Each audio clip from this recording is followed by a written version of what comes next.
IRPC Panoor zone കമ്മിറ്റിയും temple coordination Panoor area കമ്മിറ്റിയുടെ സഹകരണത്തോടെ കുന്നോത്തുപറമ്പ് പാറാട് ആരംഭിച്ച അന്നദാന വിശ്രമ കേന്ദ്രത്തിൽ നിരവധി കൊട്ടിയൂർ തീർത്ഥാടകരാണ് ദിനംപ്രതി എത്തുന്നത്.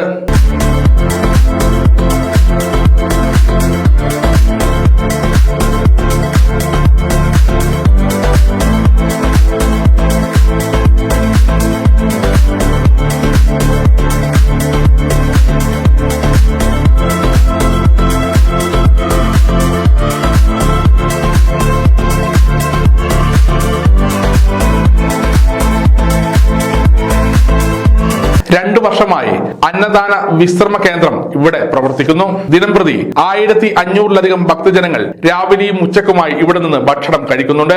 OK വാസു മാസ്റ്റർ ചെയർമാനും പ്രജീഷ് പൊന്നത്ത് കൺവീനറുമായ കമ്മിറ്റിയാണ് അന്നദാന വിശ്രമ കേന്ദ്രത്തിന്റെ പ്രവർത്തനങ്ങളെ നിയന്ത്രിക്കുന്നത്. IRPC കുന്നോത്തുപറമ്പ് പാറാടും ചിറ്റാരിപ്പറമ്പ് പൂവത്തുംകീഴിലും കോളയാടും അന്നദാന വിശ്രമ കേന്ദ്രങ്ങൾ ഒരുക്കിയിട്ടുണ്ട്. വിശ്രമ കേന്ദ്രം 2 വർഷമായി പ്രവർത്തിക്കുകയാണ്. ഏകദേശം കഴിഞ്ഞ വർഷവും ഈ വർഷവും 20 ദിവസം, ഈ പ്രാവശ്യം 2-ാം തീയതി മുതൽ 20-ാം തീയതി വരെയാണ് നമ്മൾ ഉദ്ദേശിക്കുന്നത്. IRPCയുടെയും ടെമ്പിൾ കോർഡിനേഷൻ കമ്മിറ്റിയുടെയും നേതൃത്വത്തിലാണ് ഈ പരിപാടി സംഘടിപ്പിക്കുന്നത്.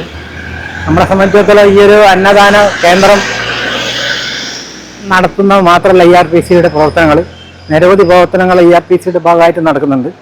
അതിലേറ്റവും പ്രധാനപ്പെട്ടതാണ് കണ്ണൂർ തയ്യിൽ നടക്കുന്ന ഫിസിയോതെറാപ്പി ചികിത്സാ കേന്ദ്രം. അവിടെ സൗജന്യമായിട്ട് രോഗികളെ കിടത്തി ചികിത്സിക്കുന്ന സംവിധാനമാണുള്ളത്. മറ്റൊന്നുള്ളത് IRPCയുടെ ശ്രീനാരായണ ഡയാലിസിസ് കേന്ദ്രമാണ്. അവിടെ ദിവസം 30 രോഗികൾക്ക് സൗജന്യ നിരക്കിൽ ഡയാലിസിസ് നടത്തുന്നുണ്ട്. പിന്നെ ലഹരിക്കടിമപ്പെട്ട ആളുകളെ വിമുക്തരാക്കാൻ വേണ്ടിയിട്ടുള്ള ഡി അഡിക്ഷൻ സെന്റർ ചൊവ്വയിൽ പ്രവർത്തിക്കുന്നുണ്ട്. സമഗ്ര ന്യൂസ് കുത്തുപറമ്പ.